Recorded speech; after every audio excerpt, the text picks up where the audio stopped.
Hey, I'm Sadie Singh. And I'm Noah Schnapp. I'm Caleb McLaughlin. And I'm Gaten Matarazzo. I'm Finn Wolfhard from the show Stranger Things. Everybody is excited for season 3. Us included. But in case you haven't seen seasons 1 and 2, or you just need a quick refresher, we're here to catch you up and get you nice and ready for the new episodes. Here we go.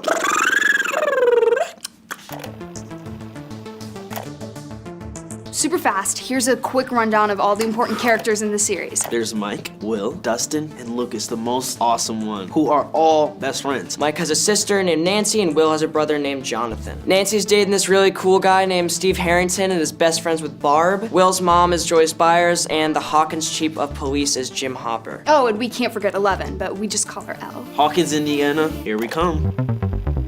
So season 1 opens in Hawkins, where we see a big, scary laboratory. Something is clearly going wrong because alarms are going off and lab coat guys are panicking. But we'll get back to that, because right now, our boys, Mike, Will, Lucas, and Dustin, are playing a game of Dungeons & Dragons in Mike's basement. The Demogorgon! We're in deep shit. Nerds.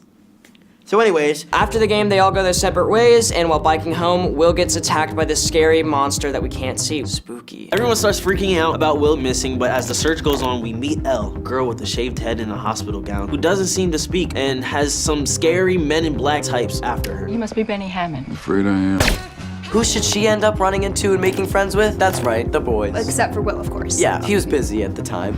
Will! Anyway, while Will's mom, Joyce, and Hopper are looking for Will, Nancy and Barb go to a pool party at Steve's house. And while Steve and Nancy are kissing upstairs, the Demogorgon attacks Barb and brings her to the Upside Down. the Upside Down is a mirror world of our own, except everything is awful and creepy and ruled over by hideous monsters of unspeakable terror. But again, Eleven can communicate between our world and the Upside Down, so that's pretty neat. Now, at this point, Will has figured out how to communicate with his mom from the Upside Down using various Christmas lights, which he can flick on and off. This leads to Joyce covering the whole house in tons of Christmas lights and figuring out a system of interdimensional communication all her own. Which makes her look like an absolute crazy person. She's not. I don't care if anyone believes me. Also, we get some gnarly flashbacks that show us Elle was used in these terrible experiments where she's sent into the Black Void at the lab near Hawkins. Eventually, state troopers find what appears to be Will's body in the water of a local reservoir. As you'd imagine, everyone's pretty shocked and upset. But Hopper, bless him, is suspicious Okay. and discovers that the tiny child's corpse in question is just a stuffed dummy. I hate when that happens. Totally. While the school has this assembly for Will, one of the bullies tries to fight Mike, but Eleven, in disguise of course, stops him using her telepathic powers and makes him pee his pants in front of everyone. Dude, Troy peed himself. A fair but brutal punishment. Brutal indeed. So Hopper decides to break into Hawkins' lab to see what the hell is going on, since they faked the child death and whatnot. Unsurprisingly, he gets caught, drugged, and returned home, where he wakes up and discovers several secret listening devices. The boys, along with Elle, go looking for the non-deceased Will in the woods, as do Nancy and Jonathan. Nancy gets stuck through a hole in a tree and then into the Upside Down, but Jonathan is able to pull her back through the goo hole before she gets barbed by the Demogorgon. Never say goo hole. Will's mom, Joyce, and Sheriff Hopper. Just Hopper? Right, Hopper and Joyce go and find Elle's birth mother and get a better idea of what's going down at Hawkins' lab, which clearly involves kidnapping newborn babies with cool powers. And the boys, out by the old quarry looking for answers, are attacked by the Pee-Pants bully Troy, who despite having a knife and a lot of pent-up anger, And sucks. gets his arm broken by Elle's mind. Oh, and Elle also makes Mike fly. Or maybe we just say hover. I can say that that is awesome and very rad. The squad from Hawkins' lab knows about Elle hiding out with the boys at Mike's house. The bad men, as they are called, set out to kidnap her back. Luckily, her superpower mind is able to flip the vans over, which rules very hard. Very hard. Now, the boys and Elle are in hiding, and it's a full-on manhunt from scary bad men in black suits. Luckily, Hopper finds them first, and the whole team concocts a plan to build a sensory deprivation tank, which will allow Elle to find Will in the Upside Down. What is this for? Fun. Elle finds Will in the Upside Down using one of her classic telepathic tricks, and while the boys wait with her in the gym, Hopper and Joyce speed off to Hawkins' lab where they're convinced they'll be able to find the entrance to the Upside Down. Unsurprisingly, they're caught almost immediately. Don't move! And taken to see the head bad dude, Dr. Brenner. Hopper convinces the lab guys to let him and Joyce go into the Upside Down and find Will since the entrance is in the lab, on the condition that neither of them saw anything or admit that they were there in the first place. We're gonna find her son, and then we're gonna forget that any of this ever happened. While all of this is happening, Nancy and Jonathan and an unwitting Steve who's being a jerk have set up a trap for the monster, who they catch and set on fire using a bear trap and gas, as one does.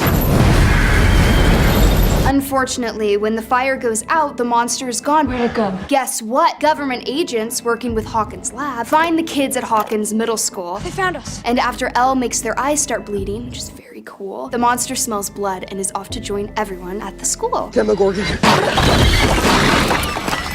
So the Demogorgon is just busting up stuff, leaving a real mess of bodies and school supplies as the kids run around trying to stop it. In a final showdown, Lucas clumsily tries to find more rocks to slingshot at the monster. Get the rocks! Get the rocks! Get the rocks! Get in the rocks! Elle shows up, using all the power she has, annihilates the hell out of the Demogorgon, and it dies. It's a horrible monster, and it definitely ate Barb alive, so it's fine. Sadly though, Elle disappears at this point too, and nobody knows where she went. But Joyce and Hopper find and rescue Will from the Upside Down, so that's good. Smash cut to a few months later, everything seems back to normal. Will is Harold, the boy who came back, but still seems to be slightly affected by his ordeal. He also burps up a black slug, which is probably not great. But on a more positive note, we see a final scene where Hopper treks off into the woods and leaves a stash of Eggo waffles, Elle's absolute favorite food, in a drop box, leaving us on a hopeful note we might see her again. And Finn. We forgot to talk about the part where Jonathan beats the crap out of Steve. But other than that, That does it for season 1, but what about season 2? We've still got all the boys. We've got Will, Mike, Lucas, and Dustin, Nancy, Steve, Jonathan, Hopper, Joyce, and of course, 11. No more Barb though, due to being eaten. yikes. And we also meet some new characters, but we'll get to them in a bit. We open on dark Pittsburgh, where a group of masked individuals are fleeing the police and eventually are able to escape because one of the people in the group has special abilities to project images in the police's minds. In this case, a tunnel collapsing and blocking the cops' way. We see her nose bleeding just like Eleven's does, so that's probably connected. The scene changes back to good old Hawkins, Indiana, where the boys are at the local arcade trying to figure out who the new high scores in the machines belong to, a mysterious character named Mad Max. Cool name. Who's Mad Max? Better than you. We also find out that even though Will is back from the Upside Down, he's not all the way back. He walks outside the arcade and is struck with the dark vision of the horrifying shadow monster looming over the entire town. Are you okay? It's no big deal. Back at school, Nancy and Steve are still going steady, and we meet two new transfer students in from California. The devilishly handsome Billy and his stepsister, a young skater named Max. Like Mad Max, maybe? Oh, and Joyce is now dating the manager of the local Radio Shack. Our old friend Hopper is called out to the local farm where he discovers all pumpkins are rotted all the way through. Will is seeing a doctor from Hawkins' lab, Dr. Owens, who is helping him deal with his PTSD, but we all know it's something more than that. Time for some good news. It turns out Elle is alive and well and living with Hopper up in a remote cabin in the woods. She's living in the woods and getting extreme cabin fever, and also occasionally visiting Mike through her little void space. Because government bad guys are really looking hard for her, even a year after her disappearance. While the boys are trying their hardest to make friends with Max, Hopper heads into the woods to explore more of the weird goose stuff that is killing all the pumpkins, and discovers that the problem is seemingly emanating from, Hawkins' lab. Oh, and Nancy and Steve have a huge fight at a Halloween party, and by the end of the night, it seems like she's actually warming up more to Will's older brother, Jonathan. While the boys are out trick-or-treating, Will has another terrifying run-in with the mysterious shadow monster, this time in full view. Gotta tell ya, it's pretty scary. Meanwhile, Elle, who wasn't allowed to trick-or-treat because it might expose her, does her own void black space trick to go see Mike, who she misses a lot. After their Halloween night out, Dustin returns home to find some weird tiny salamander-looking creature rummaging in his trash and adopts it. What are you, little guy? And names it the natural choice D'Artagnan, or Dart for short. After the previous night's fight, it really looks like Steve and Nancy are donezo. History kaput. No more Stancy. Womp womp. Elle, fully sick of being cooped up in the cabin, sets out on her own to find Mike and the rest of her friends at school. Where is school? Where coincidentally, Dustin has managed to lose Dart, and we're still not entirely sure where Dart is. While the boys look for Dart, Elle sees Mike with Max and runs away in tears. And Will has yet another horrifying run-in with the shadow monster, who swiftly inhabits his body. Again, probably not a great thing. There's a weird rivalry going on between Steve and Billy, too. Cool guy drama, I guess. Maybe you should just shut up and play the game.